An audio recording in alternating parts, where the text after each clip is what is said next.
आज की क्लास में बच्चों हम लोग वैद्युत द्विध्रुव की किसी स्थिति में वैद्युत विभव के सूत्र का निगमन समझेंगे। अब वैद्युत द्विध्रुव क्या होता है, तो मान लेते हैं कि एक माइनस क्यू कूलाम का आवेश है और एक प्लस क्यू कूलाम का आवेश है।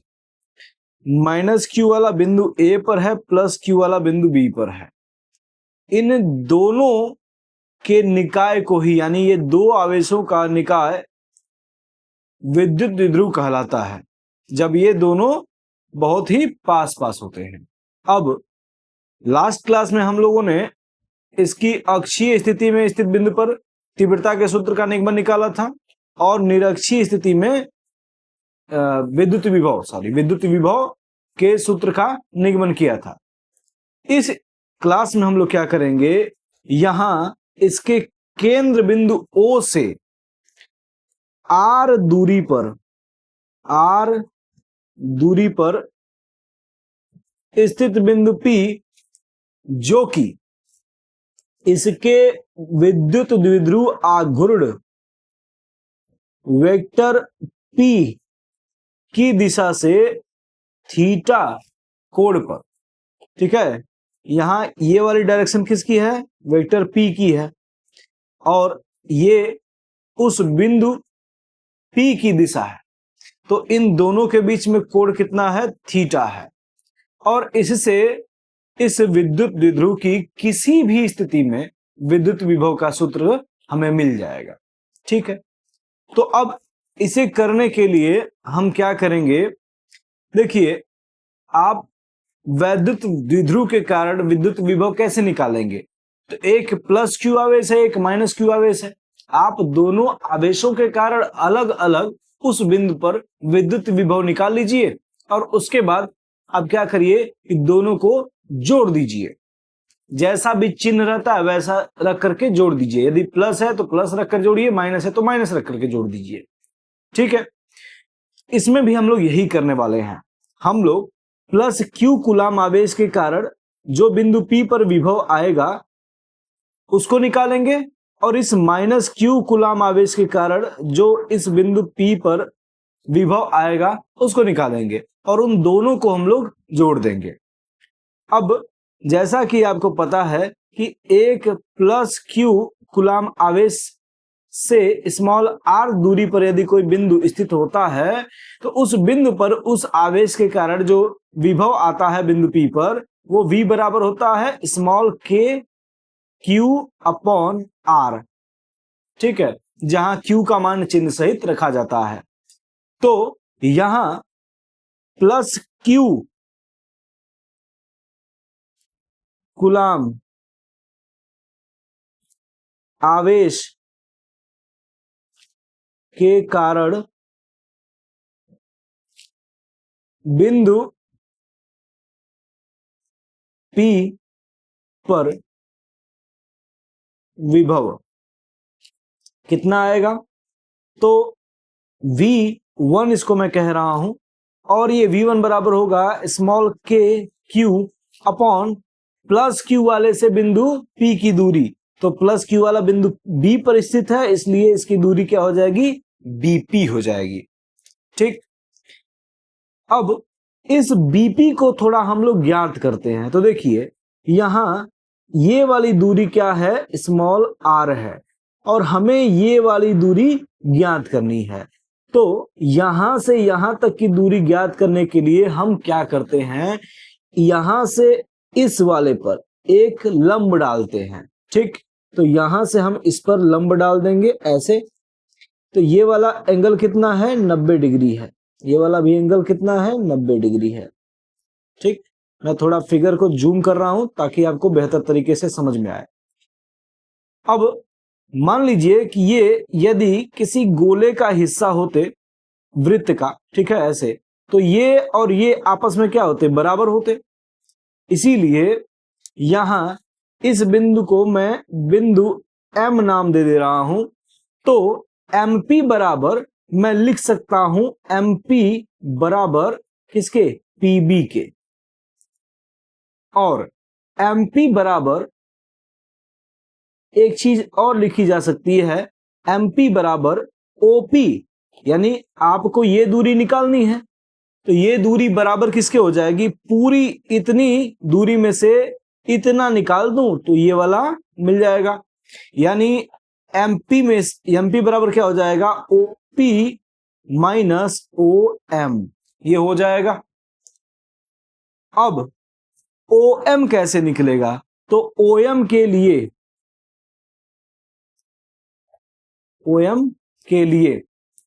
त्रिभुज, OM के लिए त्रिभुज कौन सा वाला, OMB से हम cos थीटा बराबर लिखेंगे। तो cos थीटा बराबर क्या होता है, देखिए ये त्रिभुज है और कैसा त्रिभुज है, ये समकोण त्रिभुज है जिसका एक कोण क्या है, 90 डिग्री है। इस थीटा के रिस्पेक्ट में cos की वैल्यू क्या होगी, तो इसके सामने वाली भुजा ये वाली क्या हो जाएगी, लंब हो जाएगी इसके लिए, और इसके बगल वाली भुजा ये आधार हो जाएगी और ये वाला कर्ण हो जाएगा। तो cos थीटा का फॉर्मूला होता है आधार बटे कर्ण, ठीक है। तो आधार बटे कर्ण से देखिए आधार क्या है, OM है और कर्ण क्या है, OB है। अब यहाँ एक चीज थोड़ा मेंशन कर देता हूं फिर से, पहले तो मैंने किया था प्रीवियस डेरिवेशंस में। ये पूरी दूरी 2L है और O क्या है, केंद्र बिंदु है। तो केंद्र बिंदु से इस बिंदु B की दूरी कितनी है, L है, और केंद्र बिंदु से बिंदु A की दूरी भी कितनी है, L है। अब यहाँ cos थीटा बराबर क्या लिखा जाएगा, OM अपॉन OB। अब OM अपॉन OB का मान कितना है, L है। इस तरह से OM बराबर हम क्या लिख सकते हैं, L cos थीटा, इसका इसमें गुणा हो जाएगा, ठीक। अब जैसे ही आपका OM बराबर इतना आ गया, अतः MP बराबर कितना आ जाएगा, OP का मान कितना है, R है, माइनस OM का मान कितना है, L cos थीटा। OP देखिए कितना है, OP वाला, ये वाला OP पूरा कितना है, R है, और ये वाला कितना है, L cos थीटा है। इसीलिए MP बराबर R minus L cos theta आ गया, और यही किसके बराबर है, बराबर है PB के, ठीक है। ये किसके बराबर है, PB के। तो यहां ये नहीं लगाते हैं, ठीक। अब ये चीज जब हमको पता चल गई, PB अथवा BP दोनों सेम ही है जैसा कि आप जानते हैं, तो इसमें V1 बराबर हम क्या लिख सकते हैं, यहां पर नीचे लिखते हैं इसके। अतः V1 बराबर small k Q upon R minus L cos theta. इसको हम लोग समीकरण नंबर 1 बना लेते हैं, ठीक है। यहां लिख देता हूं मैं BP बराबर R minus L cos theta. कैसे ये आया है आपको मैंने समझाया। अब ठीक इसी प्रकार हम लोग माइनस Q कूलाम आवेश के कारण बिंदु P पर विभव निकालेंगे। तो माइनस Q कूलाम आवेश के कारण बिंदु P पर विभव, वैद्युत विभव, ठीक है।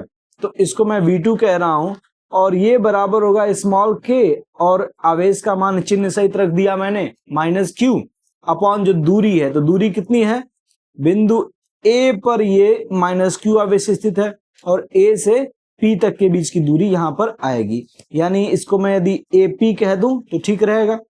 यानी V2 बराबर हमारा क्या आ रहा है, minus small k Q upon AP आ रहा है। अब AP को निकालने के लिए मैं क्या करूंगा, यहां इस वाले ही फिगर को मैं फिर से रेप्लिकेट कर रहा हूं, फिर से मैं यहां पर कॉपी करके पेस्ट कर रहा हूं, जिससे कि उसमें कुछ एडिटिंग करके आपको इसको बेहतर तरीके से समझा सकूं। तो यहां ये फिगर आ गया। अब देखिए इसमें क्या मैं हटाऊंगा, तो यहाँ ये 2L को मैं हटा रहा हूं, और यहाँ जो L मैं ऐसे लिखा हूं इसको इस तरह हटा रहा हूं। बाकी यहाँ ये वाली जो दूरी है अभी भी l है और ये वाली भी दूरी l है। अब हमें क्या ज्ञात करना है, हमें यहां से यहां तक की दूरी ज्ञात करनी है। तो अगर हम इस वाली लाइन को आगे बढ़ा दें यहां तक और इससे इस पर लंब डाल दें, तो जहां पर लंब डालेंगे उस बिंदु से, मान लो इसको n कह रहा हूं मैं, n से इस p के बीच की दूरी जितनी होगी वही दूरी होगी a से लगाए p तक की। ठीक है, तो अब हम लोग इसको करते हैं। तो उसके लिए मैंने इसको थोड़ा सा पीछे बढ़ाया और इस बिंदु से, बिंदु A से इस पर लंब डाल दिया। ये कितना है, 90 डिग्री। और इस लंब जहां पड़ा है ये लंब, उस बिंदु को मैं N बिंदु कह रहा हूं। तो यहां पर मैं लिख सकता हूं AP किसके बराबर है, NP के, और NP हमारा किसके बराबर है, OP प्लस ON। देखिए कैसे लिखा मैंने, यहां से यहां तक की दूरी को लिखना है और ये पूरी दूरी किसके बराबर होगी, ये वाली दूरी अब प्लस ये वाली दूरी। तो O से लगाए N तक की दूरी को मैंने ऐड कर दिया। अब इसमें फिर से हम लोग वही करेंगे, त्रिभुज ONA से हम लोग अगेन, अगर ये थीटा है, ये बताइए अगर ये वाला कोण इधर का ये थीटा है तो ये वाला भी तो थीटा होगा। ठीक है, तो यहां पर हम लोग इसको थीटा लिख दिए। अब क्योंकि ये थीटा है तो हम लोग इसके रिस्पेक्ट में अगेन कॉस थीटा लिख सकते हैं। कॉस थीटा बराबर, इसमें आधार कौन सा होगा, तो आधार ये वाला होगा। ठीक है, कोण के सामने वाली भुजा लंब होती है, उसके बगल वाली आधार होती है और सबसे बड़ी वाली कर्ण होती है। तो आधार भुजा हमारी क्या है, ON है, और कर्ण क्या है, OA है। और OA का मान कितना है, OA का मान है स्मॉल l। यहां से यहां तक की दूरी कितनी है, स्मॉल l। तो यहां पर जब ला करके रखेंगे cos थीटा बराबर ON अपॉन l, इसलिए ON बराबर क्या आएगा, L cos थीटा।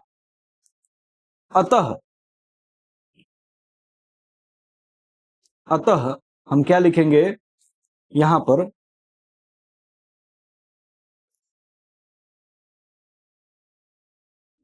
अतः AP बराबर NP बराबर क्या हो जाएगा, R plus L cos theta. तो इसे ला करके हम लोग समीकरण नंबर, इसको अगर हम 2 माने तो 2 में ला करके रख सकते हैं, लेकिन 2 नहीं मानते, चलो इसको बाद में मानेंगे हम लोग 2। तो V2, ये जो फार्मूला है V2, इसमें AP का मान ला करके हम रख देते हैं। तो हमें V2 क्या मिलेगा, V2 बराबर हमें मिल जाएगा minus small k Q upon AP की जगह है R plus L cos theta. ये है समीकरण नंबर 2। अब विद्युत द्विध्रुव के कारण, अतः विद्युत द्विध्रुव के कारण बिंदु P पर कुल विभव, तो जैसा कि मैंने आपको शुरुआत में ही बताया था, आप अलग अलग जो भी आवेशों के कारण विभव उस बिंदु पर आ रहा है उन सबको आप बीजगणितीय योग कर देंगे। तो V बराबर क्या होगा, V1 प्लस V2।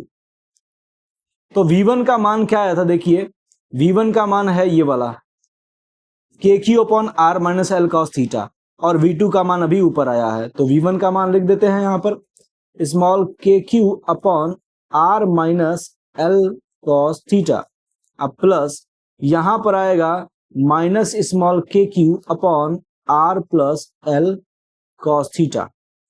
अब क्या करेंगे, वहां माइनस चिन्ह बीच में आ जाएगा और KQ क्योंकि कॉमन है इसलिए हम कॉमन ले ले रहे हैं।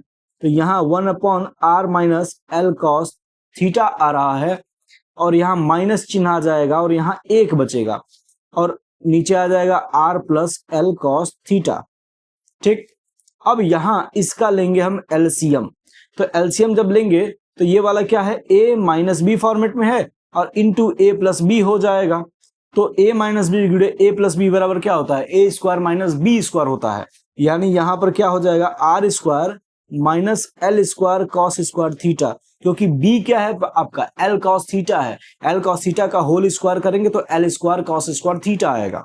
ठीक है, अब यहां पर क्या करते हैं, इस वाले से इसमें भाग देते हैं, तो भाग देंगे तो यही वाला तो आएगा, क्योंकि ये क्या है, इन दोनों का गुणा है। ठीक है, तो भाग देने पर ये वाला आया, इसका ऊपर कर दिया गुणा हमने 1 में, तो क्या आ जाएगा, R plus L cos theta आ जाएगा। ठीक, उसके बाद बीच में लगेगा माइनस का चिन्ह, और उसके बाद में यहां पर इस वाले से इसमें भाग देंगे तो ये वाला आएगा, और ये वाला आएगा, इसका इसमें गुणा कर देंगे 1 में, तो क्या आ जाएगा, r minus l cos theta. ठीक है, और बाहर क्या है, के क्यू है, ये पूरा एक ब्रैकेट में है।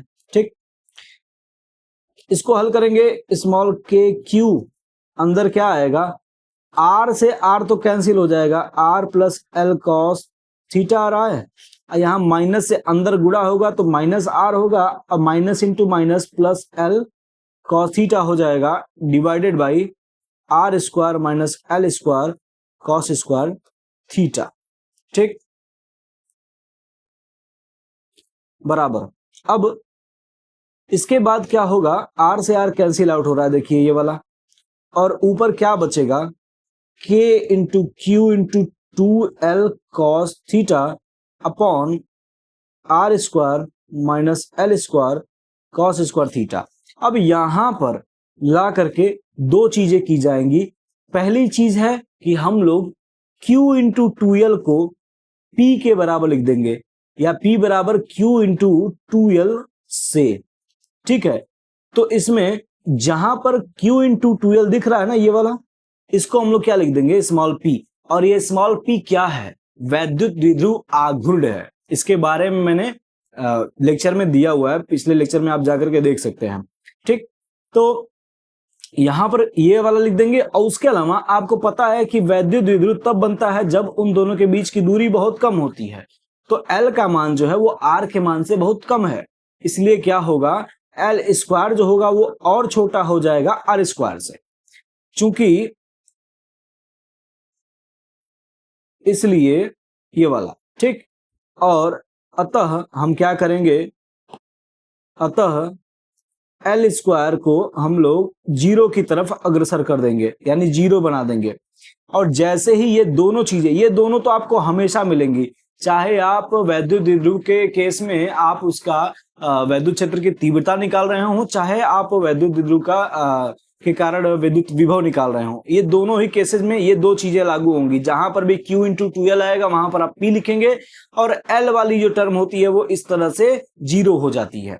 तो यहां पर जब ये दोनों चीज करेंगे आप, तो v बराबर क्या आएगा, स्मॉल k, और q इंटू 2l की जगह आ जाएगा p और cos थीटा बटा में नीचे सिंपली बचेगा आर स्क्वायर, क्योंकि जैसे ही आप एल स्क्वायर को 0 करेंगे, 0 इंटू कॉस स्क्वायर थीटा क्या हो जाएगा, पूरा 0, यानी नीचे क्या बचेगा, सिर्फ आर स्क्वायर।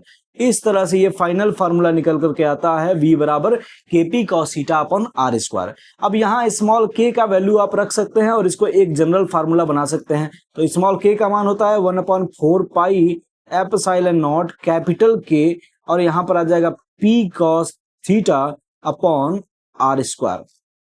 ठीक है, आर स्क्वायर, ये इसका फाइनल फार्मूला रहा। अब इससे आप विद्युत द्विध्रुव के किसी भी स्थिति में आप वैद्युत विभव ज्ञात कर पाएंगे। बस आपको क्या पता रहना चाहिए कि वो उससे कितनी दूरी पर है, और उसके विद्युत द्विध्रुव वाली आघूर्ण की दिशा से, यानी वेक्टर p की दिशा से, जो कि किधर होती है, माइनस q से प्लस q की ओर होती है, उस दिशा से वो कितना कोण बना रहा है, थीटा।